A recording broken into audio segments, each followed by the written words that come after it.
Hello and welcome everybody to another episode of Books and Bytes. Today we're diving deep into the journals of the Lewis and Clark expedition. And, they're way more than just some old diaries. Oh, absolutely. We're Uh, talking firsthand accounts, right, of an incredible journey. I mean, through uncharted territory filled with, grit, diplomacy, scientific discoveries, the whole thing. exactly. We're going to follow Lewis and Clark all the way from their departure in 1804 to the Pacific and back, Wow. exploring their challenges, interactions with all the Native American tribes they met, and how their journals help shape our understanding of the American West. It's like we get to step back in time, see the landscape and the people through their eyes. Okay, so it's May 1804, and the core discovery is setting off from St. Louis. Clark writes about settling with the men and even attending a ball. But there's this sense of urgency, too, right? Absolutely, yeah. He's also dealing with concerns about his brother's illness. This early entry, it really highlights the mix of meticulous record keeping and the chaos of expedition life. It's fascinating to see those everyday details, right alongside this grand ambition of the mission. And speaking of chaos, just days later, Clark describes a violent windstorm, heavy rains, followed by one of the men falling overboard. It underscores the constant dangers they faced. But even with all that, their scientific goals remained a priority. On May 28th, Clark meticulously measures the Gasconade River. He records the width and even notes the presence of a sandbar. It just makes you realize every single entry in these journals was written under, crazy, unpredictable circumstances. And they weren't just mapping rivers and mountains. They were piecing together, a history of the region. Right. When Clark finds buried kegs and pumice stone, he speculates about earlier explorers, most likely French fur traders. These seemingly small details, they add another layer to their exploration, reminding us they weren't the first to venture into this territory. It's like a treasure hunt through history, each discovery revealing a new clue about the past. And sometimes, those clues were literally buried treasure. Just a week later, Clark stumbles upon more buried supplies. Canteens, axes, pottery. What do these finds tell us about, the scope of activity in this region before Lewis and Clark? I mean, they paint a picture of a bustling network of trade and exploration stretching back decades. This wasn't some pristine, untouched land, but a place already shaped by human interaction and exchange. It challenges the idea of them being sole discoverers, doesn't it? They were entering a world that was already connected, just not in ways that were fully understood at the time. And of course, alongside these discoveries came constant dangers, encounters with rattlesnakes, dwindling provisions. The journals provide a stark reminder of the fragility of life on the frontier, and tragically on August 20th, they lose Sergeant Floyd, the only expedition member to die during the journey. Clark's entry, it's incredibly moving, as he records the burial on a bluff overlooking the Missouri. It must have been a devastating blow, especially so early in the expedition. It certainly underscores the risks they faced, but they pressed on. Their commitment to the mission, it never wavered. Throughout their journey, they documented encounters with various Native American tribes, each with its own distinct culture and customs. Like their meeting with the Odo and Missouri tribes on August 4th. Clark describes this elaborate council. Chiefs and warriors gathering, shaking hands, exchanging tobacco and provisions. But these ceremonies weren't just for show, right? No, absolutely not. They were a complex dance of diplomacy, a way for both sides to assess each other's intentions and establish, a foundation for communication. Remember, Lewis and Clark were tasked with building relationships, not just mapping territory. It's easy to forget that aspect of their mission with all the focus on the geographical exploration. So they're navigating not just the physical landscape, but also this intricate web of social and political dynamics between all these different tribes. Precisely. And their success often hinged on understanding those dynamics. For example, when they engage a Sioux interpreter on August 31st, they're trying to foster peace between the Sioux and their neighbors. It highlights their role as kind of mediators, actively working to maintain stability in the region. It also shows a level of awareness that goes beyond simply discovering a place, right? They're recognizing pre-existing relationships and power structures and attempting to work within those. Though, as we see with their encounter with the Teton Sioux the very next day, diplomacy wasn't always easy. Yeah, that encounter was clearly volatile. The Teton Sioux tried to stop them from proceeding upriver, even threatening to shoot the boat. It forced Lewis and Clark to demonstrate not just their diplomatic skills, but their courage and ability to think on their feet. Giving the Sioux chief a medal, tobacco, some clothing, that must have been a strategic decision, more than a simple act of goodwill. Precisely. They were trying to appease the Teton Sioux and ensure the expedition's safe passage. Their journals reveal this, like deep understanding of the importance of symbolism and strategic gift-giving in these tense situations. And they were constantly observing, recording, and learning. When they reached the Mandan villages in October, Clark's descriptions are like incredibly detailed. It's not just about their earth-covered lodges, but their ceremonies, social structures, even the surprisingly egalitarian role of women. These detailed observations offer a fascinating glimpse into Mandan culture. It's clear Lewis and Clark were trying to move beyond simple stereotypes and understand the complexities of these different societies. It's like they're building a cultural map alongside their geographical one, For recognizing the diversity and intricacy of the human landscape they're encountering. And as winter approaches, they build Fort Mandan, a decision crucial for their survival during the harsh months ahead. This marks a shift in their journey, from constant movement and exploration to a period of relative stability. But even during their winter stay, the journals are filled with observations, interactions, and challenges. And isn't it fascinating to think their story's just beginning to unfold? They've already encountered incredible challenges, made significant discoveries, and forged crucial relationships, all while facing the unknown expanse of the American West ahead. And it's all captured in these remarkable journals. I mean, we're just scratching the surface of the insights they hold. And I, for one, can't wait to delve further into this incredible journey. So we left off with Lewis and Clark hunkered down at Fort Mandan, facing their first winter in this, whole new world. It's a long way from those summer balls back in St. Louis, huh? That's for sure. You can almost feel the change in pace in Clark's entries.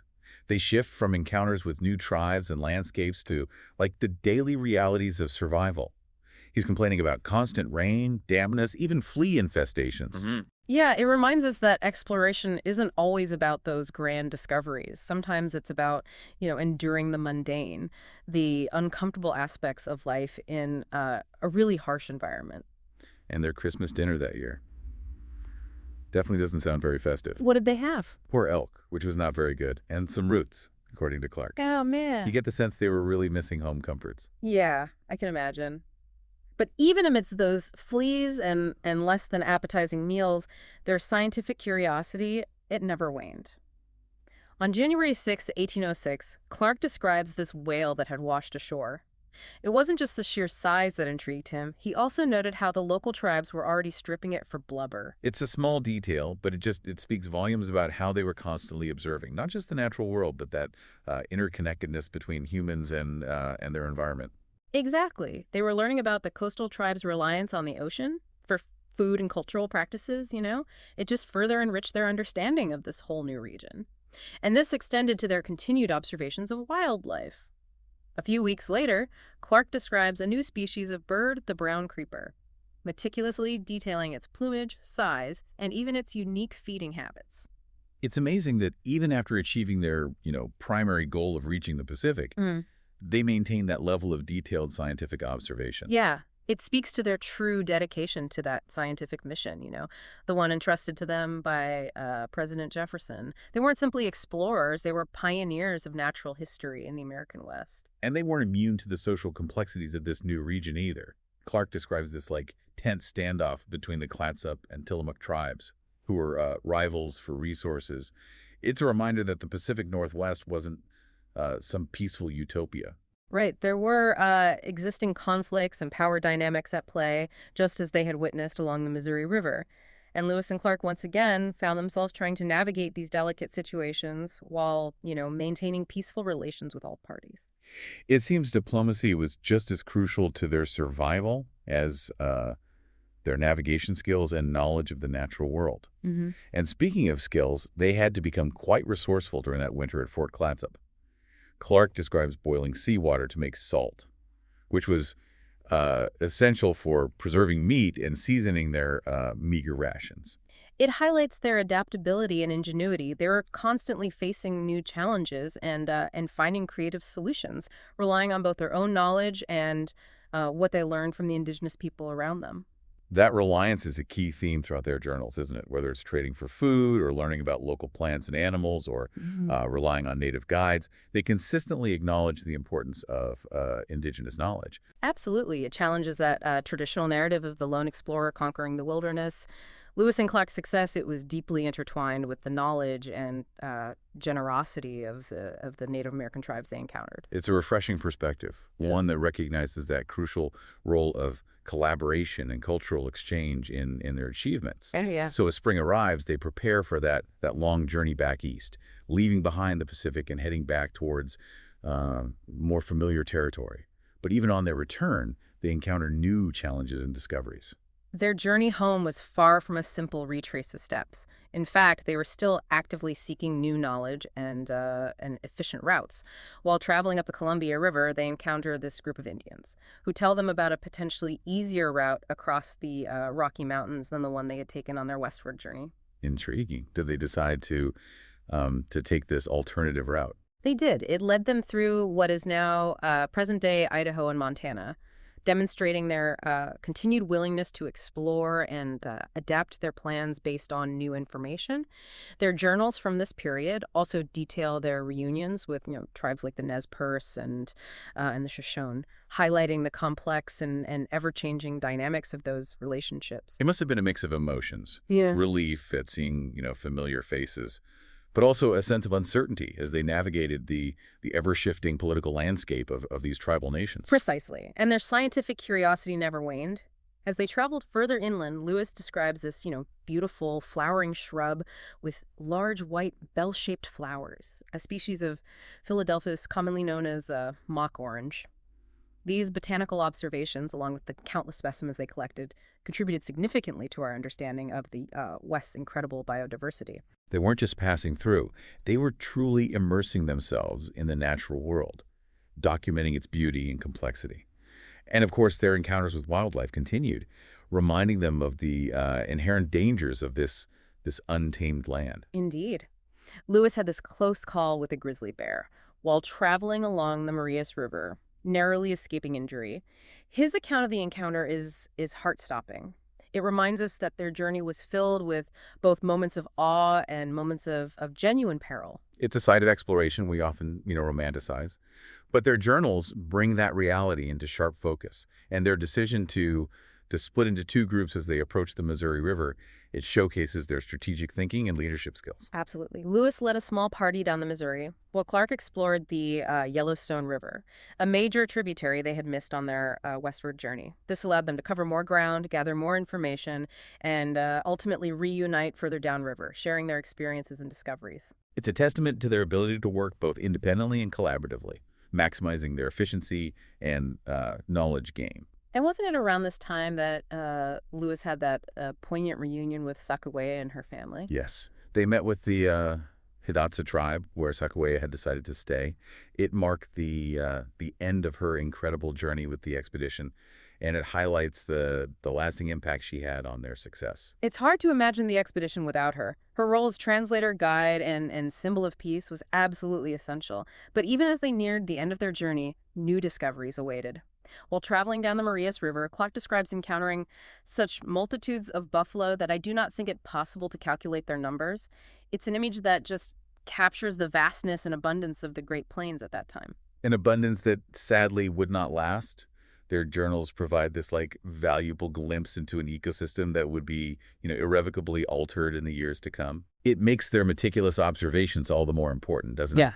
They were documenting a world on the cusp of immense change. Exactly. And as they finally approached St. Louis in September of 1806, they brought with them not just stories, but this wealth of knowledge that would shape the future of the American West. Their journey was a remarkable feat of human endurance, scientific inquiry, and diplomacy.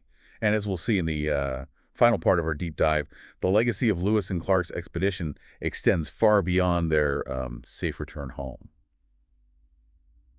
So they're back in St. Louis, greeted as heroes. But beyond the fanfare, what's the real impact of this incredible journey? I mean, their impact, it goes way beyond just being the first to cross the continent. Right. They brought back this wealth of knowledge that transformed America's understanding of the West. You think Yeah. about it, detailed maps, descriptions of countless new plant and animal species, insights into all the cultures and languages of like dozens of Native American tribes. It's like they opened up like a whole new world to this Mhm. young nation. Exactly. And this wasn't just about, satisfying intellectual curiosity. This knowledge, it had practical implications for westward expansion, trade, scientific advancement, everything. And to think it all started with these journals, huh?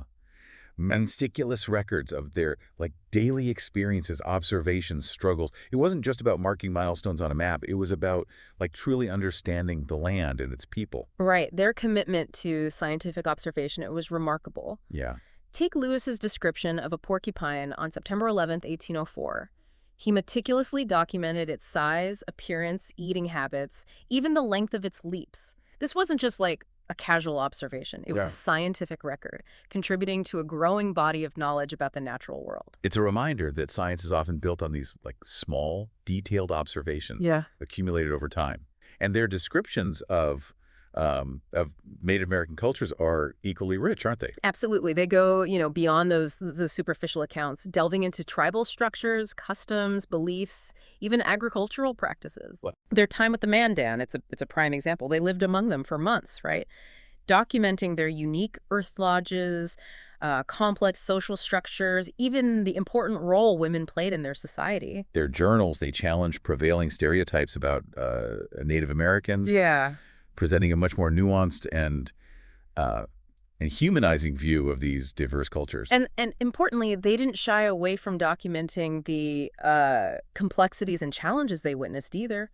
They recorded instances of intertribal conflict, the sometimes harsh treatment of women in certain tribes, and the devastating impact of European diseases on Native American populations. It's a reminder that history isn't always, a neat narrative of progress and discovery.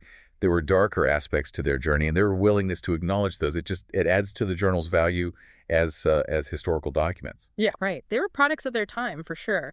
But their observations, both, positive and negative, they provide a valuable window into the realities of life on the frontier. And it's crucial to remember that they were writing from their own cultural perspective, right? One shaped by the values and assumptions of the early 19th century. Yeah, it's a challenge for us as readers to interpret their words through that lens, Mm-hmm. while also recognizing the inherent biases and limitations of their worldview. Yeah. But it makes the journals all the more fascinating, doesn't it? They invite us to like grapple with these complexities Mm. and to see history as this, multi-layered, ever-evolving narrative. Exactly. And their interactions with Native Americans, they weren't limited to observation and documentation. Right. Remember, they actively engaged in diplomacy, forged relationships, negotiated treaties, even mediated disputes between tribes. Yeah, their diplomatic skills, they were essential to their survival and the success of their mission. It's a reminder that exploration, it wasn't just about conquering the wilderness, it was also about, building bridges, understanding different cultures. Yeah, and their reliance on, Native American guides and interpreters highlights the importance of indigenous knowledge in their journey. They recognized that their success depended on collaboration and respect for the people whose lands they were, traversing. It's a powerful message and one that resonates, I think, even today, as we face new frontiers in science, technology, even in understanding ourselves, collaboration, and a willingness to learn from different perspectives. It remains essential. So as you reflect on Lewis and Clark's journey, consider this: what can we learn from their approach to exploration, their commitment to observation and documentation, and their willingness to engage with different cultures? Their journals offer more than just a historical account, right? They provide these valuable insights into the human spirit of curiosity, resilience, and the importance of understanding the world around us. And who knows, perhaps their story will inspire you to embark on your own explorations, whether it's in your backyard or across the globe. Until next time, keep exploring.